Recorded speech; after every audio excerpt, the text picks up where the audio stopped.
बिस्मिल्लाहिर्रहमानिर्रहीम। अस्सलाम वालेकुम नाज़रीन, आप यूट्यूब चैनल देख रहे हैं। मैं इमरान ख़ान हूँ। पूरा पाकिस्तान जो है वो नहायत सोग में है। अब तक की इतलात के मुताबिक जो शोहदा हैं उनकी तादाद 100 तक पहुँच गई है, और जो हमारे पुलिस वाले भाई हैं 97 उनकी तादाद बताई जा रही है कि वो शहीद हो गए हैं। शुरू में हमें 20 का पता चला, फिर 30 तक आया, 40 तक तादाद आई। आज सुबह मुझे पता चला, जब मैंने पहला वीलॉग किया 59, फिर 80 का पता चला कि 80 तक तादाद पहुंच गई है। और अब इत्तला आ रही है कि 100 लोग शहीद हो गए हैं और मज़ीद शहादतों का ख़तरा है। एक वजह यह भी है कि पाकिस्तान के पास हेल्थ के वैसे इंतज़ामात नहीं हैं, और जो ज़ख्मी हैं वो भी शहीद होते चले जा रहे हैं। और धमाका बहुत शदीद नौइयत का था, तो लोग जांबर हो नहीं पा रहे, और अभी भी शदीद ज़ख्मी वहाँ पे मौजूद हैं।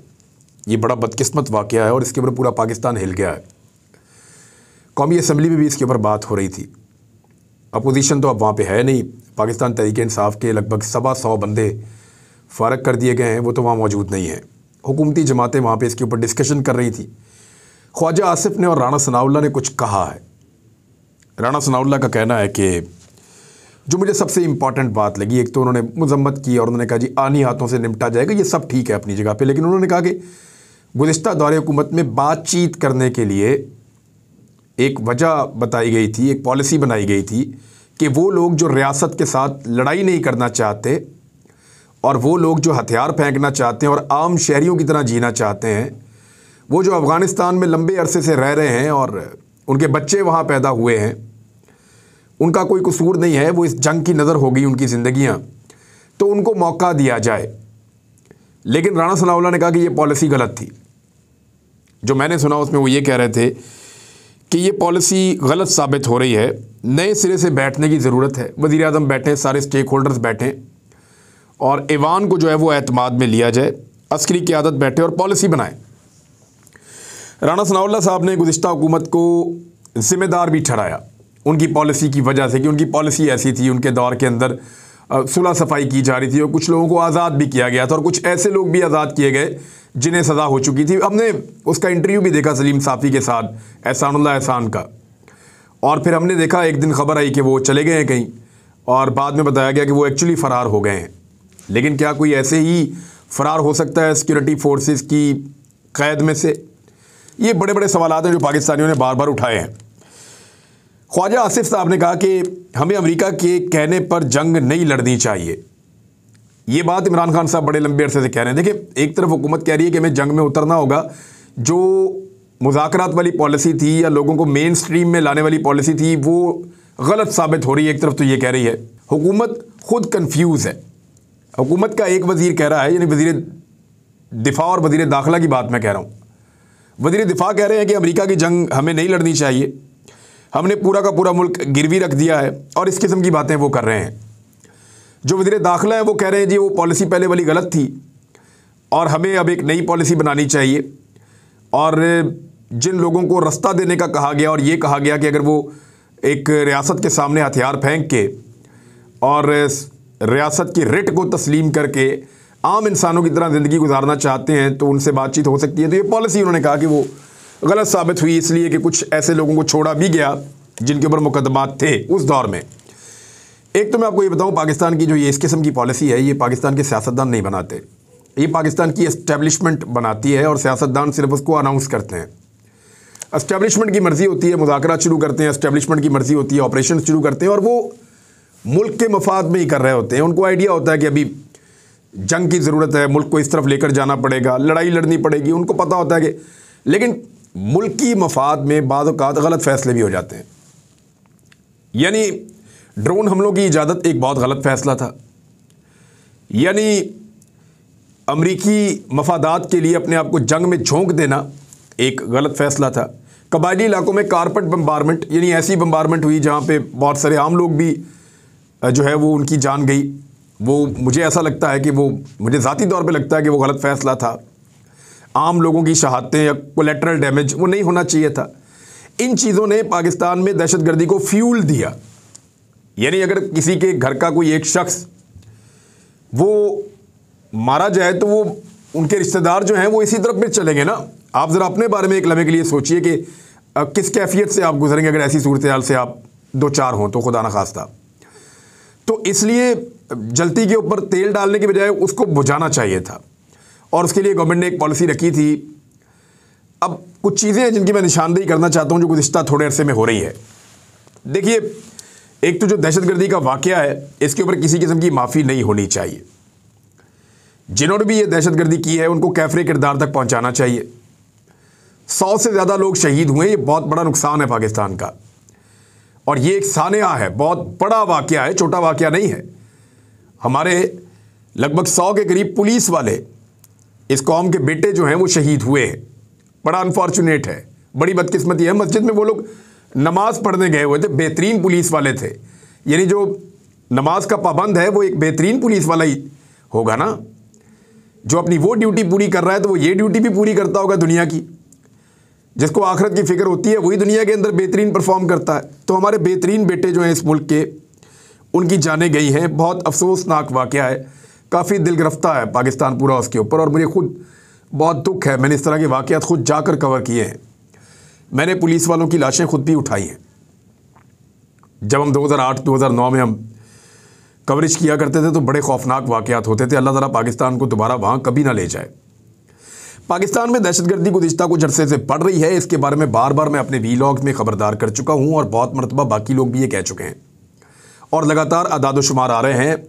तहरीरी तौर पर भी ये चीज़ें सामने लाई जा रही हैं, लेकिन ऐसा लगता है कि इसके ऊपर तवज्जो नहीं दी जा रही। मुराद सईद लंबे अरसे से इसके ऊपर चिल्ला रहे हैं। उन्होंने कई मरतबा ये कहा, मुराद सईद ने, कि दहशतगर्दी को एक डिज़ाइन के तहत, एक मंसूबे के तहत ऐसा लगता है कि पाकिस्तान के अंदर लाया जा रहा है। अफ़गानिस्तान से मुसल्लह लोग पाकिस्तान में दाखिल हो रहे हैं और उनको रोका नहीं जा रहा, बल्कि वो स्वात के पहाड़ों तक पहुँच गए हैं। जब मुराद सईद ने इसकी निशानदेही की तो मैंने मुराद सईद से 2 या 3 मरतबा बड़ी डिटेल में बात की, और उन्होंने मुझे ये भी बताया कि मैं ये ख़ुद से कह नहीं सकता, मुझे मुनासिब नहीं लगता, लेकिन ये मुझे डायरेक्टली थ्रेट्स आए हैं कि मुझे मार दिया जाएगा, और बहुत सारी जगहों से आए हैं। लेकिन मैं अपने लोगों के लिए इस लड़ाई को लड़ूंगा। मुराद सईद को मैं सैल्यूट पेश करता हूं कि उसने अपनी जान को ख़तरे में डाल के अपने लोगों के लिए जो है वो डटा रहा, खड़ा रहा, और वहाँ पे स्वात में लोगों ने अमन के लिए आवाज़ उठाई। और फिर हमने देखा कि जैसे स्वात में, दीर में, हर तरफ लोग निकल आए, तो फिर पुलिस के ज़रिए से और सिक्योरिटी फोर्सेस के ज़रिए से उन लोगों को वापस भिजवाया गया जो लोग पहाड़ों पे पहुंच गए थे। और जब वो वापस गए तो मुझे मुराद सईद ने उस रात फ़ोन करके बताया कि अल्हम्दुलिल्लाह अब लोग वापस गए हैं। लेकिन ये लोग आए कैसे, ये सवाल अभी तक मुराद सईद को इसका जवाब नहीं मिला, ना पाकिस्तान को इसका जवाब मिला है। बार बार बताया जा रहा है कि दहशतगर्दी बढ़ रही है, ना सिर्फ बढ़ रही है बल्कि बड़े अजीब तरीके से लोग पाकिस्तान में दाखिल हो रहे हैं।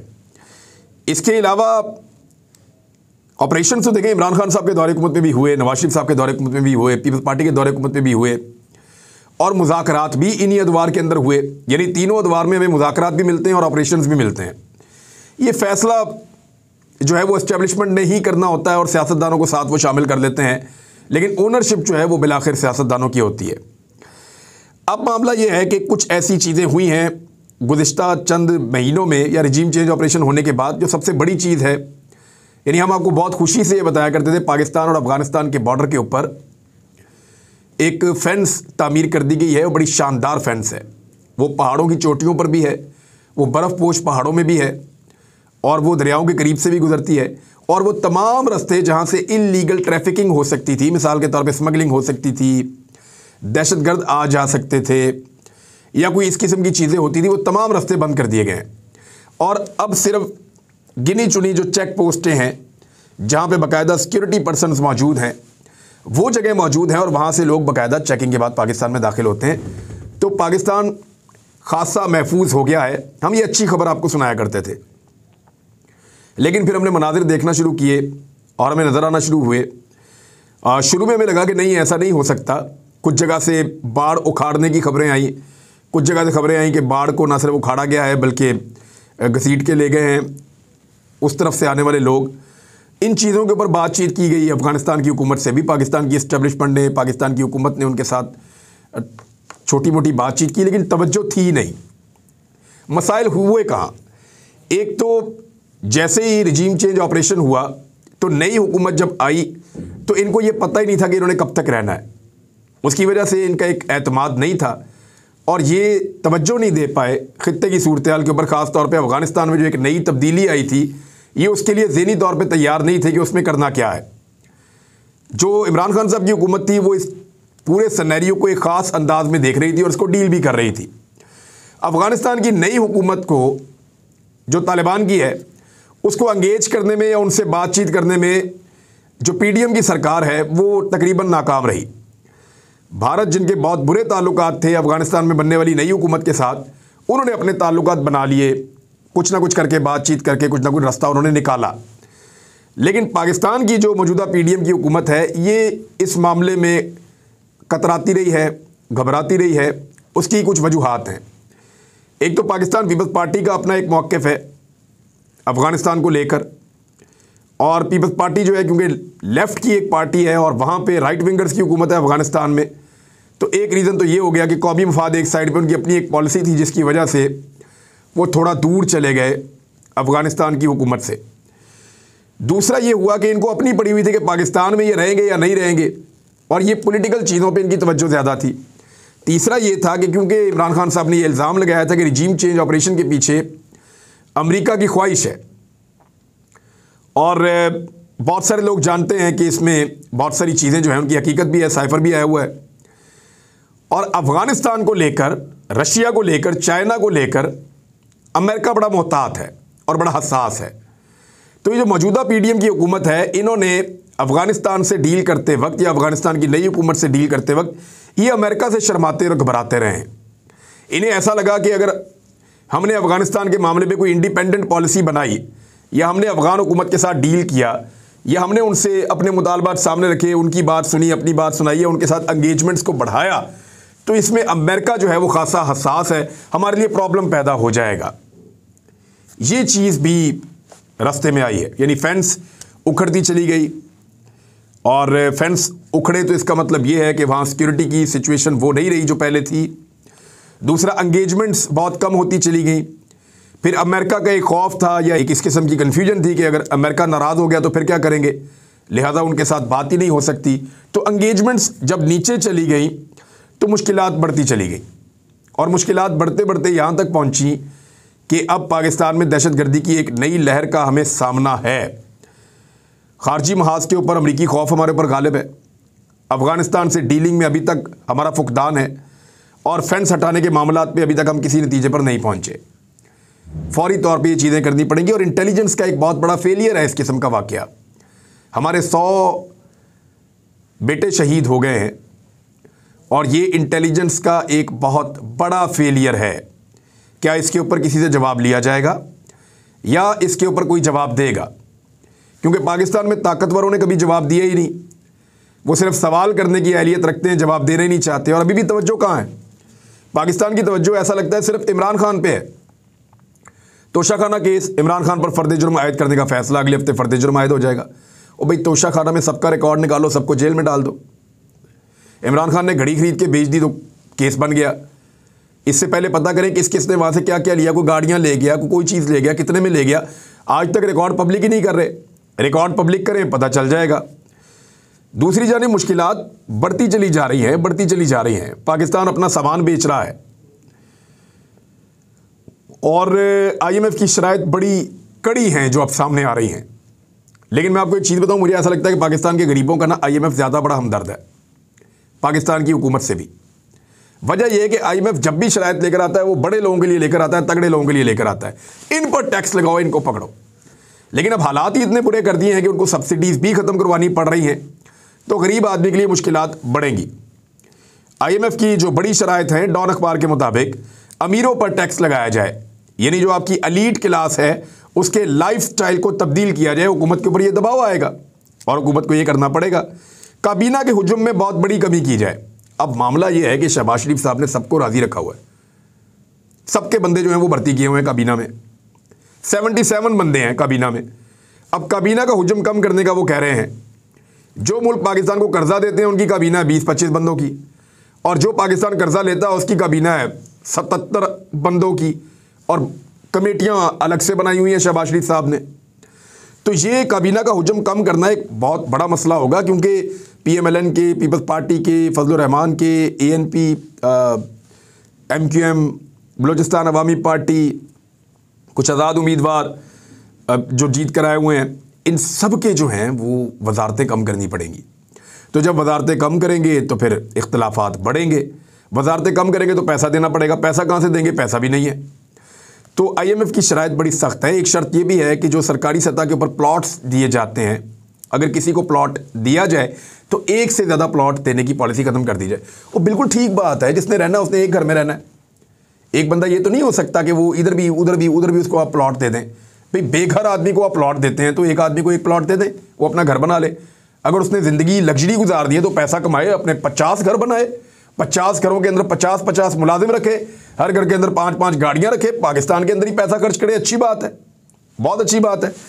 एक और मेरी गुजारिश है कि इस वक्त पाकिस्तानी जिन्होंने पैसा होल्ड किया हुआ है पाकिस्तान से बाहर, ख़ास तौर पे वो एक्सपोर्टर्स जिन्होंने माल एक्सपोर्ट कर दिया था और बहुत सारा पैसा पाकिस्तान के बाहर बैंकों में उनका पड़ा हुआ है और वो पैसा पाकिस्तान में मंगवा नहीं रहे, उनसे गुजारिश है कि अब डॉलर चला गया 270 रुपये पे और इंटर बैंक का जो रेट है उसको नॉर्मलाइज कर दिया गया IMF की शर्त के बाद।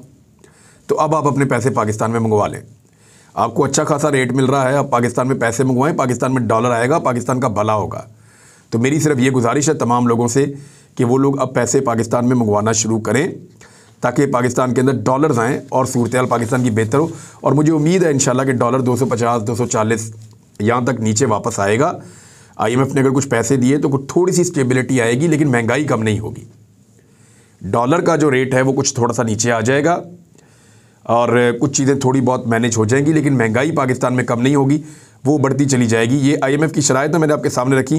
फवाद चौधरी की जो वाइफ की एक तस्वीर आई है और जो बच्चों के हाथों की तस्वीर आई है कि उनके सबके हाथों पे यहाँ पे वो मोहरें लगी हुई हैं जेल की, और वो फवाद चौधरी को मिलकर आए हैं। तो वो बेनज़ीर भुट्टो की एक तस्वीर हमें याद आ गई जब वो अपने बच्चे पकड़ के आसिफ अली जरदारी से मिलने के लिए जेल में गई थी। तो ये वैसे ही मनाज़िर लगते हैं कि फवाद चौधरी की वाइफ भी फवाद चौधरी से मिलवाने बच्चियों को लेकर ऐसे जेल में गई हैं। लेकिन बात एक बड़ी इंटरेस्टिंग है कि पहले जो काम सालों में जाकर होता था ना, वो अब दिनों में हो जाता है। शेख रशीद कहते हैं कि हम कई साल अंदर रहते थे, खबर नहीं छपती थी, और अब जो कोई लीडर अंदर जाता है फौरी तौर पे पूरे मुल्क में आग लग जाती है। तो जितनी तेज़ी से ये चीज़ें फैल रही हैं, जितनी तेज़ी से ये चीज़ें हो रही हैं, काश हमारा मुल्क भी इतनी तेज़ी से ठीक हो जाए। और हो सकता है, याद रखिएगा, हो सकता है। अगले व्लॉग में कुछ और चीज़ें बताता हूँ इलेक्शन के हवाले से। अब तक के लिए इतनी, अपना ख्याल रखिएगा, अपने चैनल का भी। अल्लाह हाफ़िज़।